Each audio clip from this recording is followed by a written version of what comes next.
In a world of economic uncertainty and workplace transformation, learn to lead by example from visionary C-suite executives like Shannon Schuyler of PwC and Will Pearson of iHeartMedia.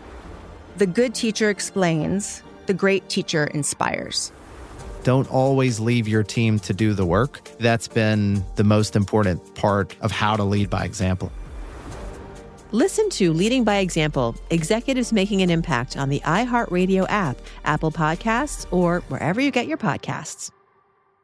Hey, Frugal Friend, Jen and Jill here. We want to help you make 2025 your best year yet. When it comes to your money, that means learning the skill of spending, making fewer impulse purchases, and living a life filled with what matters most to you. And to help you reach those goals, we wrote a book called Buy What You Love Without Going Broke, available now wherever books are sold. If you want to budget better, spend without guilt, and experience more confidence with your money, then get your copy at buywhatyoulovebook.com and wherever you get books.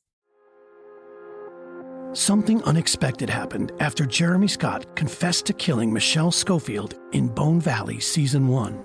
Every time I hear about my dad, it's, oh, he's a killer. He's just straight evil. I was becoming the bridge between Jeremy Scott and the son he'd never known. At the end of the day, I'm literally a son of a killer. Listen to new episodes of Bone Valley Season 2 starting April 9th on the iHeartRadio app, Apple Podcasts, or wherever you get your podcasts. Episode 499, The Ultimate Guide to Frugal Grocery Shopping. Welcome to the Frugal Friends podcast, where you'll learn to save money, embrace simplicity, and live a richer life. Here are your hosts, Jen and Jill. Welcome to the Frugal Friends podcast. My name is Jen. My name is Jill. And we have our annual mega episode on how to save money on groceries. And we found so many new things this year. I am always surprised every year when we do this episode, there are more ways to save money on groceries. If you clicked on this episode thinking, probably not going to say anything new, but I'm curious. Oh boy, I learned there are new things out there that can help us save even more on groceries, and we're going to bring it to you. Yes, but first, this episode is brought to you by apps and websites. In doing research for this episode, I found some amazing apps and websites I had no idea existed and that I've already started using. You'll hear them here first, but you know where we'll be showing them? On our YouTube. What? These resources are so cool that we will for sure be talking about them more in depth on the Frugal Friends YouTube channel in the future. So if you don't want to miss seeing these things, head to youtube.com/frugalfriends or just Google or search Frugal Friends in YouTube and subscribe. There's already some great stuff on there that we've been doing in the month of March, and new things are coming mid-April. I cannot wait for that. Yes. So smash that subscribe button. Smash it. That subscribe button. All right. So we do a lot of episodes on food. And so this is episode 499. In episode 500, we will be talking about this next phase of Frugal Friends, this quote unquote new era. And that starts today, actually. So we're going to be doing some new things in this episode. We're going to be doing some new things, some new old things, I think, coming up this year, which means a lot more how to save money on X and a lot of food things. Like, so how to save money on meat, how to save money on restaurants and takeout, organic food, all these things that you've been asking for in the mega survey that we sent out in February. We're just going to dive a very niche into different food categories. And this is going to be our overarching groceries episode. But we do have some other episodes. You can go back into the archives if you can't wait for all the new stuff coming. Episode 433, Tips for Grocery Shopping on a Budget. Episode 296, Grocery Shopping Strategies That Will Cut Your Bill in Half with Gina Zachariah, the savings whiz. Love her. So lots of food coming up and a new format. Yeah, we are not doing headlines anymore, No. friends. We used to go through at one point 2 articles on the internet based on whatever topic we were talking about, whatever you would Google, whatever would come up on the first page of Google. What do they say about it? What do we have to say about it? And you know what? Google's changed. And so are we. So Google's shifting, we're shifting. You're just not getting quality information anymore when you are Googling things. And so we say we have 7 years of this podcast under our belt, and we're just going to take the reins now. Move over, Google. And here's how we're going to talk about things now. When we do a Save on XYZ episode, we want to talk to you about how to get that item for free, how to get it low cost, how to get a deal on it, and how to get it guilt-free. So maybe even paying full price for it brand new, but what's the best way to spend our money? So with this new framework, it's something that we hope you can take with you on any of your purchases to go through this filter of, can I get it for free? Can I get it for low cost? Can I get it for a deal? And if not, how do I spend on it guilt-free? And we're going to kind of show you how to do that with each of these episodes on the topic that we're talking about. Yeah. And we're shifting away from Google, but we're not relying just on our own experience. We're also going to be using AI. So a lot of ChatGPT. And honestly, that's why I believe it's harder to get quality answers from Google, is because Google is shifting its workforce into AI. So we're going to shift with it. And so we're going to tell you how we are finding ways to save money using AI. So you can use similar prompts and you can start to shift some of the ways you search, because it really does save time. As long as you know the proper prompts to put in, you can get more customized, more local, hyper-local, and faster answers to your specific questions. So we're starting that with groceries. And so we're going to start, how do we get groceries for free? So we look at we're looking at local places, but also apps that can help us in each of these. So as far as local places, food pantries and soup kitchens, that sort of thing. And I want to start out, and I know these types of episodes, these filters that we run through, I love them because they will benefit those who are of low income, and they will also benefit those who are of mid or high income. But I think everybody of every income can benefit from every single level, especially this free one. So food pantries for sure have a stigma around them. I was doing an interview the other day about how now you can use Klarna or pay in installments on DoorDash. So you can break up your burrito into 4 interest-free payments. And she was like, what about using it for stuff like groceries? And it really does come down to there are resources out there.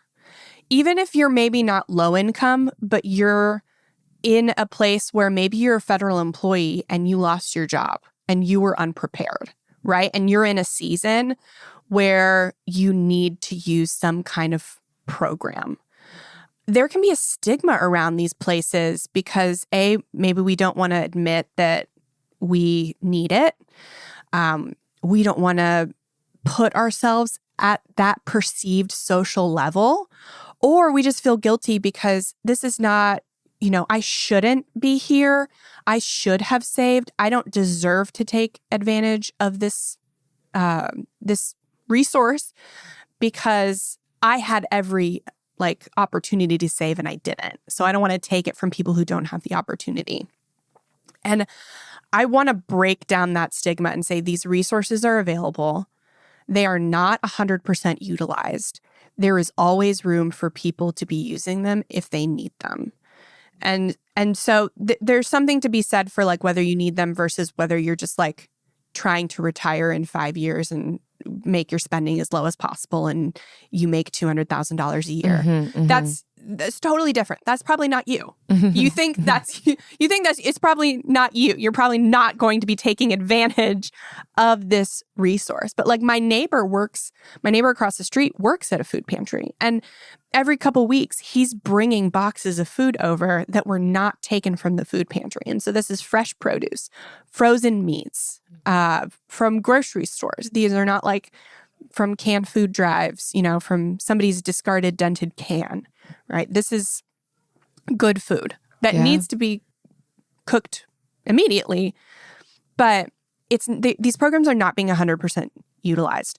So if you need to lower your grocery spending because of life circumstances, they are available, and it's worth checking them out. Yeah. And I mean, I love what you're saying here. If you're not totally in a position where you absolutely need to be getting these things for free and you don't want to take from somebody else who maybe you perceive has a greater need than you, then calling the food pantries and asking them, what's their turnover date? When do they get new supplies in? When are they getting rid of supplies? Just so that you can make sure that less is being wasted and you could pick up the things that are maybe about to be expired, kind of at the tail end of what they might be donating to somebody. And I know there's plenty of communities too who will even have almost like swaps with their local food pantries. So, take something, but then when you have a surplus, go and give back. There can also be some reciprocity with it too, where, you don't have to feel like you're only receiving, but there's also opportunity for you to give as you have ability to do that. But ultimately, we want to say these are available. It's not going to be the right solution for everybody, but if you are really in a pinch and affording groceries has been one of your biggest struggles, we know it's one of the things we spend the most money on, there are ways to get it for free. It's worth doing this before you put your groceries on 4 interest-free installments on Klarna. I will say that. Yeah. And you can also look for community fridges. Some cities have public refrigerators where people can donate food that is maybe not even as shelf stable as your rice and beans and canned goods. So you can search even in ChatGPT, community fridge near me, or type in your exact city, community fridge in XYZ, wherever you live, and they should be able to spit out some options to you. And then there are a couple apps everyone should download. This is going to be a very app-heavy episode. The first is Too Good To Go. So not all the food on there is free, but it's either low-cost or free leftover food from restaurants.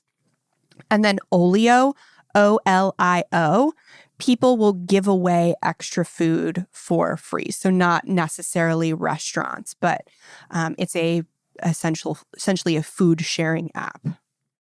All right, moving on to low cost. How can we get groceries at a lower cost than maybe what they typically would retail for? First of all, we're going to want to shop in season produce. This is one of the best ways for us to be able to reduce our grocery bill, is when we are purchasing the items that are currently being produced by the land, hopefully even more locally to you. So, is it fall? Then we're talking more apples and squashes. Is it summer? Great. Berries and lettuce. You decide, kind of look up. That's another thing that you could use ChatGPT on. What produce is in season in the area that I live in? Right. That's an important one, in the area I live in.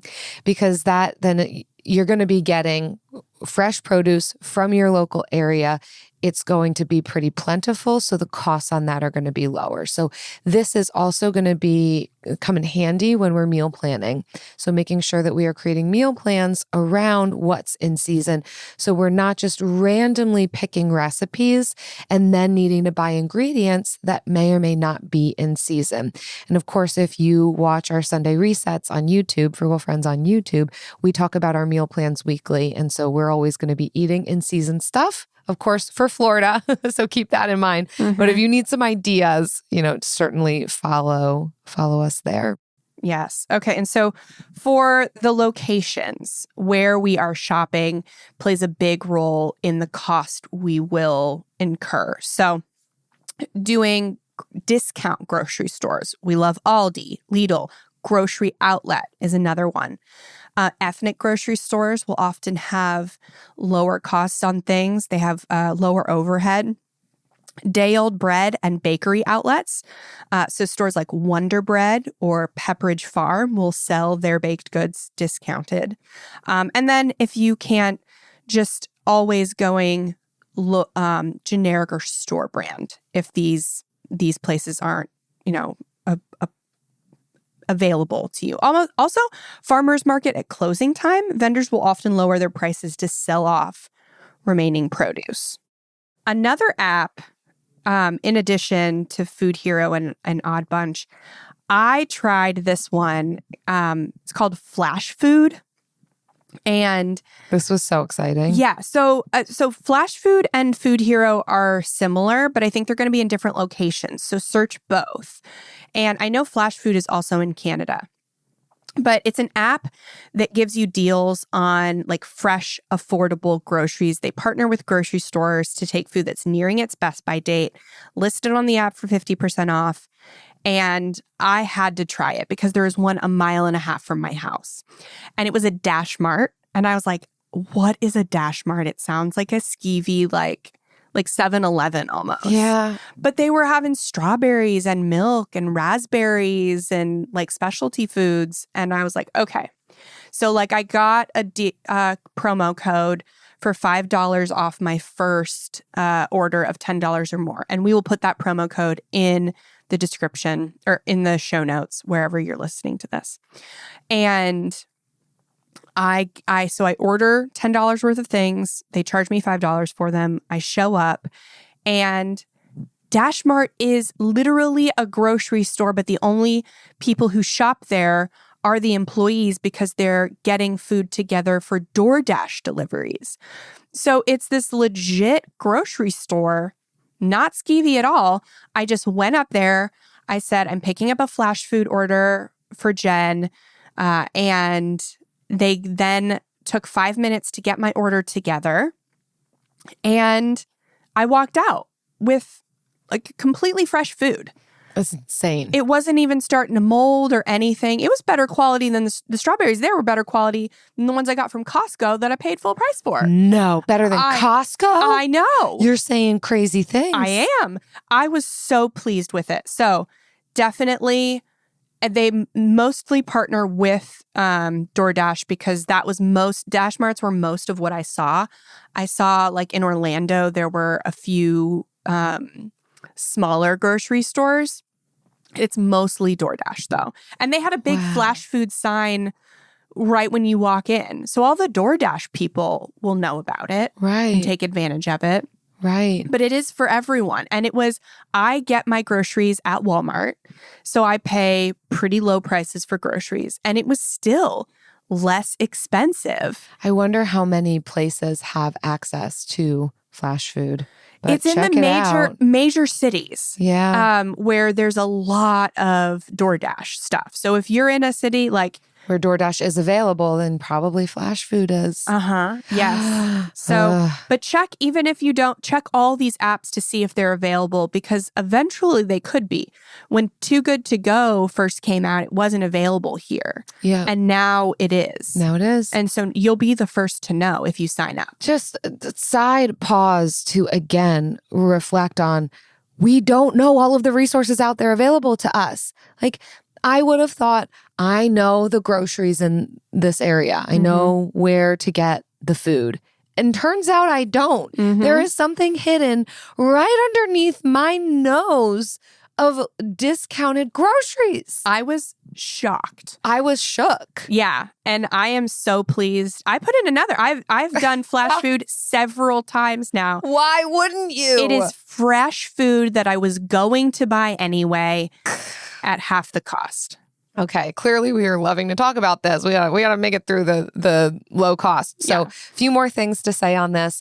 Of course, you've got community supported agriculture, your CSAs or CSA shares.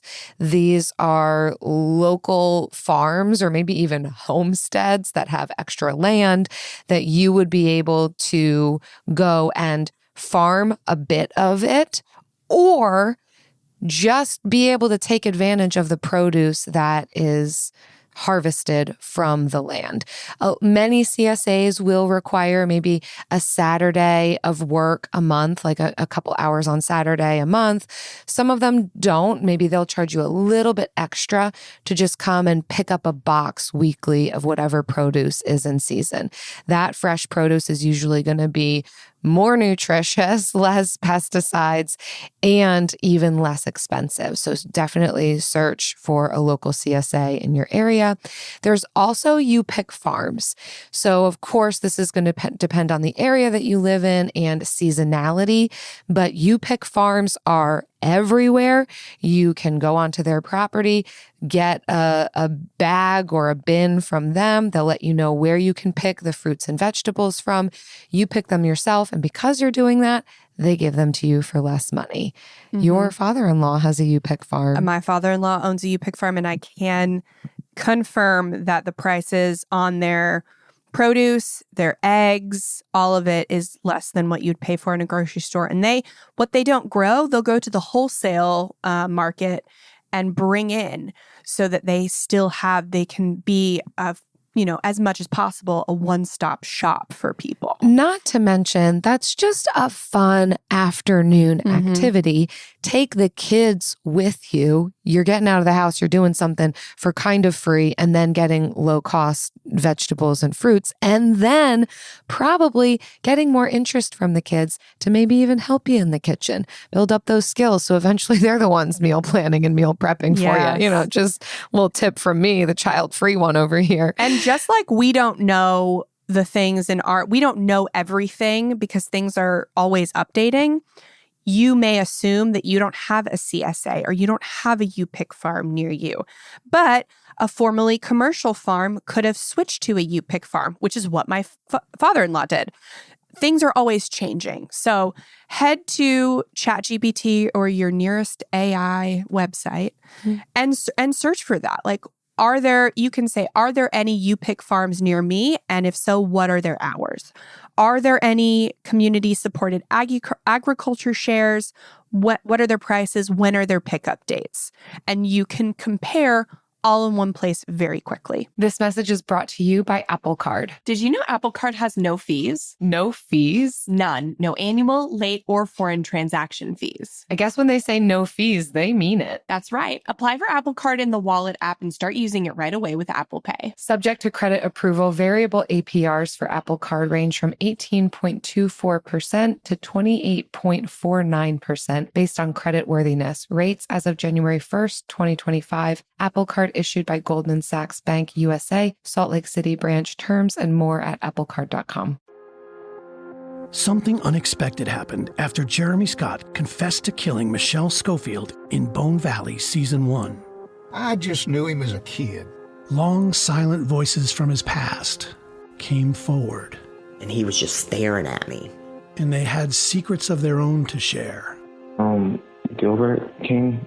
I'm the son of Jeremy Lynn Scott. I was no longer just telling the story. I was part of it. Every time I hear about my dad, he's a killer. He's just straight evil. I was becoming the bridge between a killer and the son he'd never known. If the cops and everything would have done their job properly, my dad would have been in jail. I would have never existed. I never expected to find myself in this place. Now, I need to tell you how I got here. At the end of the day, I'm literally a son of a killer. Bone Valley, Season 2. Jeremy. Jeremy, I want to tell you something. Listen to new episodes of Bone Valley Season 2 starting April 9th on the iHeartRadio app, Apple Podcasts, or wherever you get your podcasts. And to hear the entire new season ad-free with exclusive content starting April 9th, subscribe to Lava for Good Plus on Apple Podcasts. Moving on to how to get a deal. Make me a deal I can't refuse. Okay, before we start with the deal, with how to get the deals, here's how not to get the deals. Yeah, tell them, Jen. Do not buy from the dollar store. I think we can all agree that by now, the dollar store has a cheaper overall price, but it is a higher price per unit. So dollar store is not going to be where we go.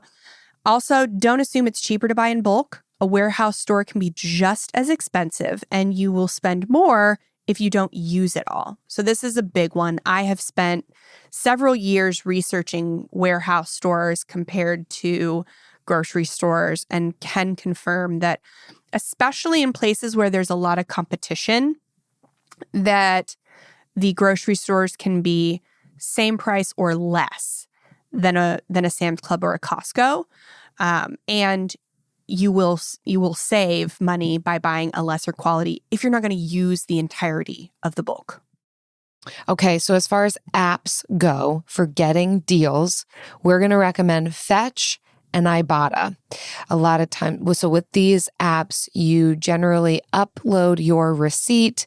They then are able to, based on what you've purchased, give you cash back or rebates for different things that you bought during that grocery trip. So with either of these apps that you download or both of them, you kind of just follow the prompts and eventually be able to get money back for what you've purchased. Yeah. It's always worth it to have them working in the background.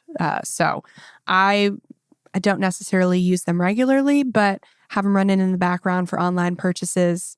It's nice. Next is Flip, F-L-I-P-P. Flip aggregates weekly ads from various local retailers and allows you to browse and compare deals to find the best prices on groceries and other items. So if you're not loyal to a grocery store, then you can compare deals, and then you're not running around to a bunch of different grocery stores. You can kind of pick the one that has the deals that you want on that the things week. You're buying. Yeah. Mm-hmm.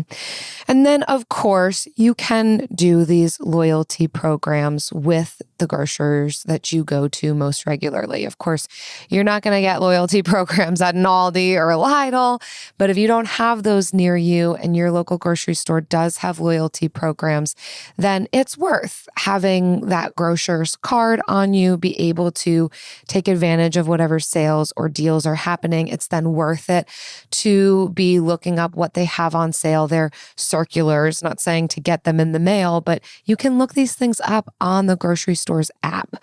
What's on sale that week? And again, plan your meals around that. Look for the double coupon days as well. And again, this is something that apps can help you with. Gone are the days of clipping coupons. Mm-hmm. You do not have to do that anymore because it all can exist on your phone. So you don't have to take hours to flip through coupon books. You can find the coupons for the things that you are shopping. And a lot of times, especially manufacturers might offer, an ability to kind of double up on sales. Yeah. And this is where I would go to ChatGPT and be like, are there any grocery stores with double coupon days near me? And what are those days? So then you know what they are because they will make it hard to find. They don't want you to know. And then you can even go further and be like, okay, where do I get the coupons for these? And you can find where those are. If you are really committed to getting organic groceries, then Costco is it for you. It does specialize in organic groceries. And I think that's one of the reasons why some of the things I don't care about most things I don't care about getting organic. So Costco actually costs me more for things like meat and frozen fruits and stuff like that because all the Kirkland brand is organic. Mm-hmm. Which works for Costco because they can charge more and only carry one version.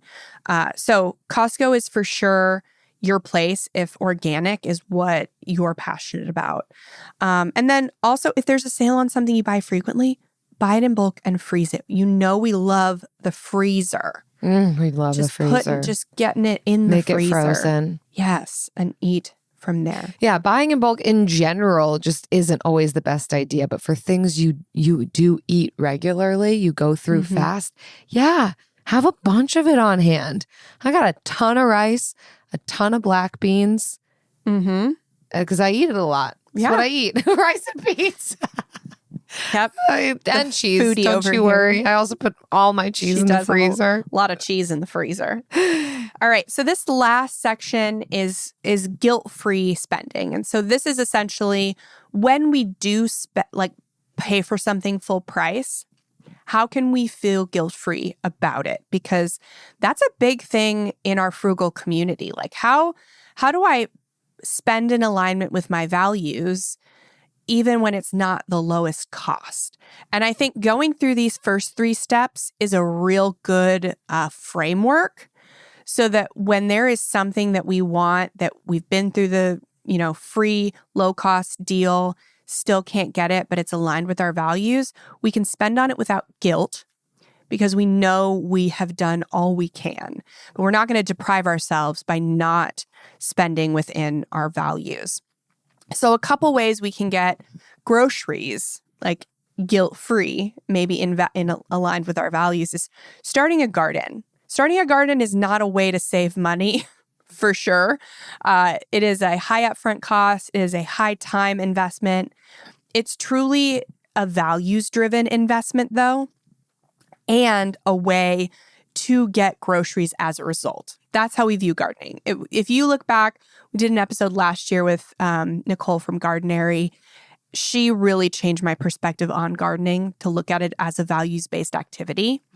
And we're investing money in this to get so many more things.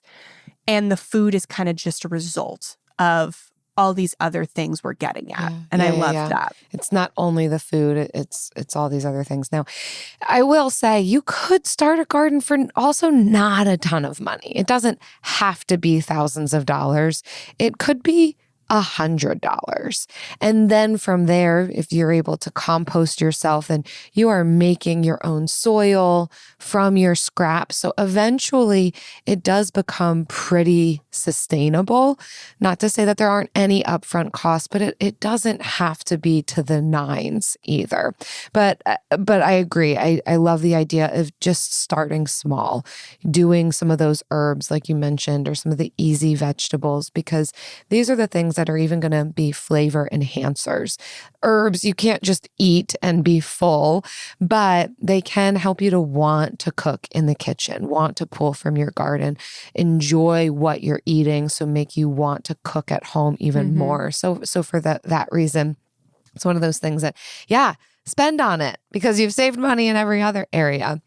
Of course, we also want to talk about ways that we can support local, small, independent businesses like our grocery stores and our local farmers, even our local homesteaders who maybe have a chicken coop and they're putting out free-range chicken eggs. And maybe they're even $1 more than they are at the store. So they are gold. Which makes them like $50 a dozen. No, exactly. But if that's of high value to you, not only to get high quality, nutritious eggs, but to support local people, then do it and do it guilt-free. And again, some of these independent grocery stores, if you have those around you and they're not chains, and of course, they're going to be a little bit more expensive on their various items.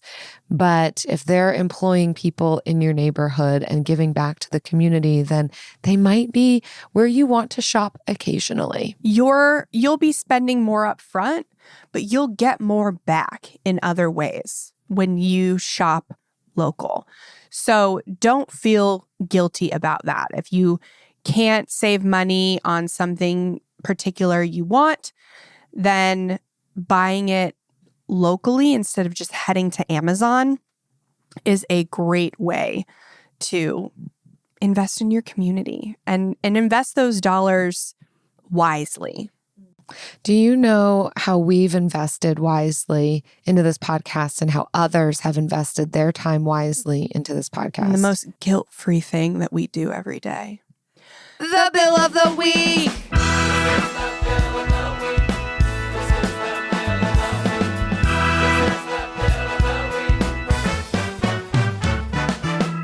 That's right. It's time for the best minute of your entire week. Maybe a baby was born and his name is William. Maybe you paid off your mortgage. Maybe your car died and you're happy to not have to pay that bill anymore. Duck bills, Buffalo Bills, Bill Clinton. This is the bill of the week. Hey guys, this is Megan in Oklahoma, and I have been waiting to call this bill of the week in for almost a year now. It's actually not my bill of the week. It is my dad's. He is retiring this month after working 40 years for the same company here in Oklahoma. So we are super excited for him. And guess what else? His name is William. And guess what else he goes by? Bill. Bill. He goes by Bill. Of course he does. Happy retirement to Bill. Happy retirement to Bill. You worked for 40 years and now you're tired. Happy retirement to Bill. I hope you play that for him, Megan. We absolutely do go on stage nightly to sing, obviously. Obviously. This is so exciting. You know we love people named Bill, and he sounds like a gem, your dad, working for the same company for 40 years. That committed takes commitment, probably bravery and courage, long suffering, and patience. And now he's done, and that's amazing. We hope you all threw a big old party and you're celebrating and just enjoying life now without the work. That's so fun. If you all are listening and you have a bill that you want to share, if it's about your father, just putting in the time. If his name's William, we want to hear about him. If your name is William or you go by Bill, or maybe your name's not William and you still go by Bill, please let us know. We'd love to hear that story. frugalfriendspodcast.com/Bill. We can't wait to hear it.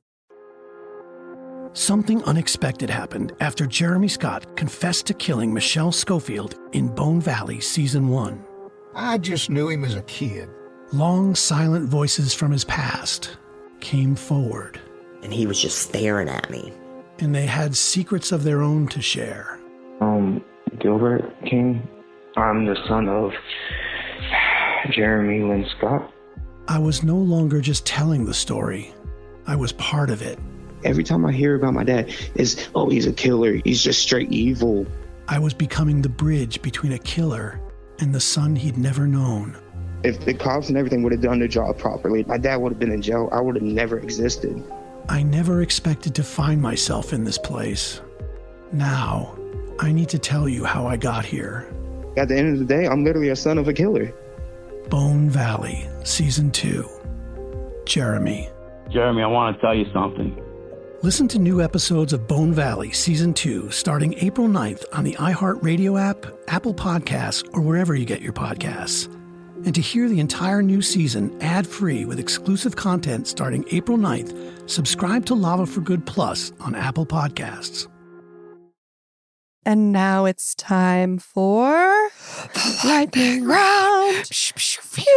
All right, your most beloved grocery store purchase and how you like to save on it. I'm going to add that little caveat.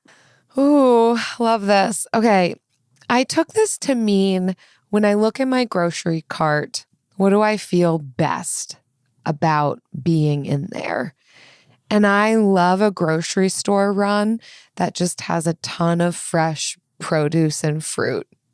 I just like how that feels to have a cart full of nutritious fruits and veggies. And so that's my answer. But how do I like to save? I like to save by shopping at Aldi. I have found some really great prices and actually great produce. There was a time that the Aldi near us took a dip in the quality of their produce, so I stopped shopping there. But then they did a refresh on the store, and the quality has been better ever since. It's just like when you do a refresh on your look and you perform better. Yeah. Same concept. Same. So shopping at Aldi, there was a time that I also got boxes of fresh produce from a local farm. They would bring me fresh produce every other week, and it would be a variety. Like I wouldn't quite know what was in it. It was just always a combination of whatever was in season, veggies and fruit. That was so fun. I did that for I want to say close to a year. It just for me got to the point where it was so much produce that I couldn't keep up with it in the seasons when I had a lot of guests in town. So I really enjoyed it when I had the time to be in the kitchen, but then it kind of got to be a little bit too much produce than I would typically buy. They did offer boxes that had less in it, but I wanted the combination of the fruit and veggies. So anyways, that was a way that I did save. So I'm mentioning it just in case it's something that somebody else would want to pursue. Because again, it's only Eric and I in our household.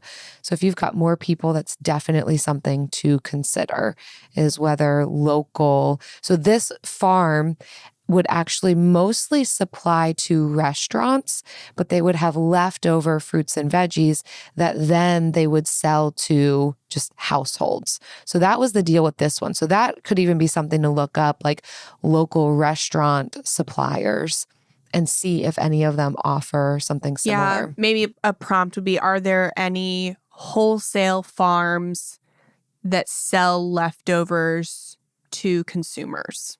Something like that. Mine is coffee. And I don't go to the grocery store for it, actually. I buy directly from a coffee company over here in Cape Coral. Cape Coral, that's what it's called. Florida, so nearby. And it's called Bones Coffee Company. They're artificially flavored coffees. Oh, no. But in like very great flavors. Oh, so cannoli is my favorite. Oh, There's no, a s'mores one. There's, oh my gosh. Okay. It's not Diet Coke. All right. Get over it. I went on a limb telling you that it's artificial. Okay. And I feel okay about it. You do love to put yourself into the fire. Right. There's clearly no protection here. So I'm being exploited. I love cannoli, s'mores. Right now I'm on this like Jamaican one, which is like kind of like rum, vanilla, caramel. Yeah, I love that you're supporting flavors. local, but you're not buying coffee. I'm buying coffee beans. You're buying some version of caffeine. Listen, you don't even drink coffee anymore. Okay? I know. Don't snob me into saying I'm not drinking coffee because my beans have a little bit of artificial flavor. You're right. I am not leaning into empathy and no judgment. You're right. You're incorrect, honestly. Devoid from empathy, but also correctness. Okay, so for everyone else, ask Bones a coffee maker if that's his real coffee I or don't not. talk to coffee makers. I just drink coffee, okay? Okay. Thank you. And that's the mistake you made, is you probably talked to people that make coffee and roast it and head to Guatemala and source beans. You're exactly right, actually. And that's your problem, not mine. It's not my problem because I don't talk to those people. So you just get your coffee beans soaked in cannoli. And then you just really wish they were literally soaked in cannoli. And then you just squeeze it out into your cup. Oh, I love it. I love it. It's so good. So if you're not a coffee snob, I highly recommend it. And I love it. And so the way I save is that it is end of March when we're recording this. I bought a big bulk order when they were doing a Black Friday sale. And I'm still... look at her. You can't see her. It's not fresh. Coffee doesn't stay fresh that long. Oh, it doesn't. I can't. But it's protected in its icing around the beans. The icing protects it so the beans can last longer. Uh-huh. She doesn't drink. I just want to reiterate the fact she doesn't drink coffee anymore. Yeah. So she doesn't have a right to be like this. Okay. I still am this way. She also though. used an espresso. So how long are those pods in your drawer, in your cabinets? Right. Yeah. I just. Right. Okay. Yeah, okay. I love it. I buy in bulk when they're doing like big seasonal sales, and I just ride that wave for a long time. And you know what? It's end of March and my coffee still tastes good.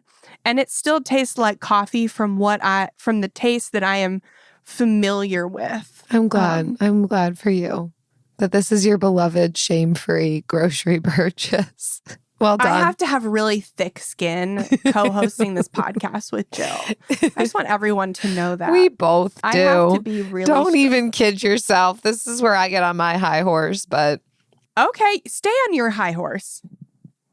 Stay there for a little while. Bring us out. Okay. Bring us out. Okay. Thanks so much, everyone, for listening. Thanks for still being here. I promise we're still friends. If you have also read the book where we truly are We wrote a book together, if you can believe it. And we are not judgmental in that book. I honestly feel like I'm probably the most judgmental about coffee, like more so than I am about money. Which you're right. It's really unfair and unreasonable because I don't drink coffee anymore. But you know what? So many of you have loved reading the book, and we're so appreciative for reviews like this one that came from Pam, 5 stars. This book was like a warm hug as a personal finance guide where not only was it a breeze to read, but also relatable and practical. I loved the focus on finding what you value and prioritizing what you value instead of what others or social media tells you. Jen and Jill make saving and spending fun where it's possible to see it as a hobby instead of a chore. Thank you so much for the advanced reader copy of this book, and I look forward to hearing more from the Frugal Friends podcast. Yay! We look forward to you hearing more because, again, we're still friends. Thank you, Pam. Thank you for listening. If you enjoyed the show, please leave a rating and review on Spotify, and let us know if you think that the relationship is salvageable. And if you've read the book, please leave a rating and review on Amazon, even if you didn't buy it there, because that's where most people go to check reviews, even if they're getting it from the library or bookshop.org, because bookshop.org doesn't have a rating system yet. So please rate and review Book Show. It really does help us. See you next time. Frugal Friends is produced by Eric Siriani.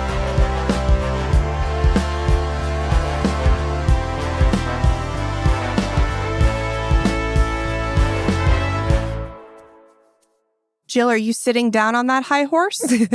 I'm sitting, but okay. I'm high. My head is really high. Okay, so today, one of the things that we talk about a lot on the show is how smart people can get scammed. I am able to stop this recording right now. One of the big misconceptions about being scammed is that smart people don't get scammed. And we've always said it is the smart people that have the most to lose and are actually most vulnerable. It's really a wrong place, wrong time sort of thing. And we've always been very clear about that. And we have a first-hand experience of a very smart person getting scammed. Here's the thing. I'm a little bit of a dum-dum, though. No, okay. As much as I do want to play into that with you right now because of how you made me feel about the coffee. I think this could be a real learning experience.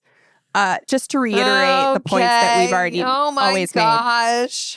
Wow, not enough time has passed for this to be a scar instead of a scab, but here we go. Well, you brought yourself in. You set yourself up for this. You really didn't have to go as hard as you did with the coffee thing. You chose that. And then the people didn't see my face, though. Only you saw my faces that I was making. That's not their problem. Okay. That's your problem. Here's what happened. My safe friends, because I know you're safe if you're literally still here listening. I am now responsible for our Frugal Friends Instagram account. First mistake, okay? Scammed y'all into that one. Which means that I respond to all of the direct messages that are sent. So there was And if you know how direct messages work, if there's many that are requests that come in, right? So just like randos, and a lot of them are just like, I can help you grow your business. Delete, Scams. delete. Yeah, we get that. This was a message from somebody who I had messaged with in the past. They had reached out with some sort of something about us at one point. We had responded. So like legit conversation back and forth. Well, then they messaged me one day and they're like, hey, this, I know, might seem strange, but one of my friend's sons is in the hospital with cancer and they're raising money. And I'm just sending this out to like literally anybody that I follow on Instagram. If you could give just like $10 or reshare this, we'd be so, so grateful. And I have a personal motto. This is real in depth for me, to give to anyone who asks. I like tried out this challenge about a year ago. It was kind of like a New Year's resolution because I was noticing that I just felt uncomfortable anytime that I would like pass a homeless person. I know most people will just like walk by them, but I'm like, why am I not giving them what it is that they're asking for? And I think I had this fear of I'm going to run out. Like there's not going to be enough to give to everybody who asks for something. But this one year I decided I'm going to try it out. I'm going to see how much I actually end up giving away. Just like anyone who asks to my ability, right? Like I've told some friends this, they're like, all right, Jill, can you give me $200,000? It's like, no, like I don't have that. But if I have it to give, I don't need to be worried about what you're going to do with it. You're asking for it. If I have it, I'm going to give it to you. Turns out it was nominal amounts of money that I've been giving. So I've just like kept up with it. If somebody asks me, I'm going to give it to them. So this definitely hit on that value for me of this person is reaching out. They're asking for something. I did go to that website. I read the whole thing about like this kid. And the thought did occur to me, like, this might not be legit. Like this might not be a real kid who's sick, but kids do get sick. So it could be. And in my mind, I was thinking, what's the worst that could happen? If the kid's not sick, then I'm out $50. If the kid is sick, great. I'm really glad that I gave. What I didn't consider was like giving away credit card information that then like could be utilized further from there. But anyways, so I gave the $50, wrote back to the woman and I was like, hey, I just gave. I'm so sorry for like what your friends are going through. And then the next day she responded and was like, oh my gosh, I'm so sorry. My account was hacked. It wasn't me. I hope you can get your money back. So that was a really unfortunate circumstance. Now, to our knowledge, just the $50 was taken. We, thank goodness for credit cards, we were able to like report it as fraud and get that money back. They didn't take more than the $50, so it really wasn't like a full-blown scam where somebody's like, it's just a person who's not actually but we caught sick. it immediately. So we got the card canceled. So the card information they have is now unusable, and we can report the $50 charge as a fraud. So the receipt, though, had a Shopify. The page looked like it was a GoFundMe, but it was made through Shopify. So that would have been like, if I would have read that, I would have been like, oh yeah, that's definitely something. I would just spam it to all my friends to make sure that it, I wasn't like asking for money, but just to get the word out there and raise the funds. Yeah, I definitely didn't feel comfortable sharing it, but that was where like I messed up, was in thinking like I thought that like the worst that could happen is we're just out $50. Like I didn't take it that step further to think, but then if it is not legit, they could charge more to the card. Again, it's a credit card. If you're paying attention, you can report that and get your money back. But I think good lesson for me. I mean, not everybody's got like business accounts with tons of people direct messaging you all the time, but just to know, has like friends whose of friends there could get hacked. Yeah. That's the tough thing, because we've had plenty of friends who have done GoFundMes. So just making sure that whoever's sending it to you, that they know that it's legit, being sure that when we do give online, we're giving with credit cards so that we can then report it if it's not legit, and checking our credit card statements regularly. Mm-hmm. And my filter would be, I have to know of the child. I don't have to know the child or the family personally, but know of them in order to be able to verify that there is a child and that the child is sick. So that we don't, get hacked and like the person doesn't, we have no way to verify the kid. And I agree with you in giving. It's not my responsibility what the person does with my money. Like, I want to have a giving spirit, a generous spirit. And so that I do it for me. And I think you can be a selfish giver, honestly. It's not entirely altruistic. Right. Like, we get something out of giving. But so like, I agree with you there, but I think I don't want to compromise. Yeah. If you don't want to compromise your security or, have $50 go to a scammer or just avoid that in general, then giving the rule of like making sure that you peripherally know the person.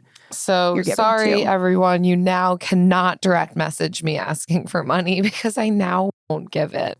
Yeah. I now have to have boundaries around my value system. Okay, that wasn't so bad, but wow. Yeah. You'll go easier on me on the coffee go next ahead time, really. Drink your icing beans. In a world of economic uncertainty and workplace transformation, learn to lead by example from visionary C-suite executives like Shannon Schuyler of PwC and Will Pearson of iHeartMedia. The good teacher explains, the great teacher inspires. Don't always leave your team to do the work. That's been the most important part of how to lead by example. Listen to Leading by Example, Executives Making an Impact on the iHeartRadio app, Apple Podcasts, or wherever you get your podcasts. Something unexpected happened after Jeremy Scott confessed to killing Michelle Schofield in Bone Valley Season 1. Every time I hear about my dad, it's, he's a killer. He's just straight evil.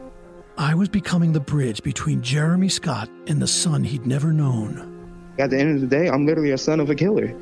Listen to new episodes of Bone Valley Season 2 starting April 9th on the iHeartRadio app, Apple Podcasts, or wherever you get your podcasts.